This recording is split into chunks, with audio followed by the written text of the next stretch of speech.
Mission 2014 की तैयारी में जोर शोर से जुटी बीजेपी ने दिल्ली में ताबड़तोड़ बैठकें करके अपने अभियान को और गति देने की कोशिश की। मंगलवार को बीजेपी संसदीय बोर्ड के नेताओं और मुख्यमंत्रियों की अहम बैठक हुई, जिसमें 2014 के लोकसभा चुनाव के लिए पार्टी की रणनीति तय की गई।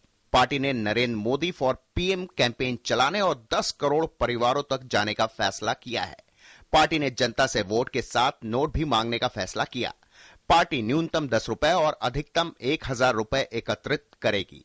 पार्टी लोकसभा चुनाव के लिए अपने उम्मीदवारों का चुनाव करने से पहले 400 से अधिक लोकसभा क्षेत्रों में सभाएं भी करेगी। पार्टी के बूथ स्तर के कार्यकर्ताओं का सम्मेलन भी करेगी। केंद्र में सरकार बनाने की अपनी संभावनाओं को मजबूती प्रदान करने के लिए एनडीए में और दलों को जोड़ने का प्रयास करने पर भी राय बनी है। नरेंद्र भाई को भारत के प्रधानमंत्री बनाने के लिए आप वोट करिए और इस चुनाव अभियान के लिए आप मदद भी करिए, नोट भी दीजिए। One note. बाद में पार्टी के चुनाव अभियान समिति की भी बैठक हुई, जिसमें राज्यों के नेताओं के साथ आला नेता भी मौजूद थे। बैठक में चुनावी रणनीति पर माथापच्ची हुई। पार्टी को अपने दम पर 272 का आंकड़ा हासिल कर लेने का भरोसा है। भाजपा अपने बलबूते पर 272 से ज्यादा सीटें जीत सकती है। पिछली बार कांग्रेस को 2009 के चुनाव में 206 सीटें मिली और हमें 116 सीटें मिली।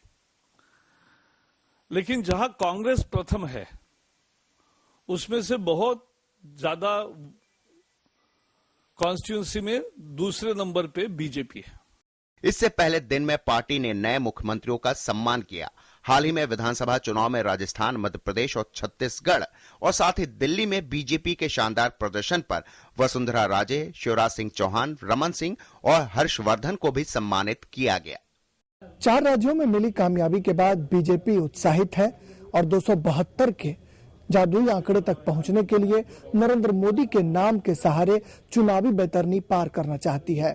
लेकिन सवाल बड़ा है कि क्या बिना साउथ में कमल खिले और एनडीए का कुनबा बढ़े, बीजेपी का यह सपना साकार हो पाएगा? कैमरामैन आलोक के साथ राजेश राज, डीडी न्यूज, दिल्ली।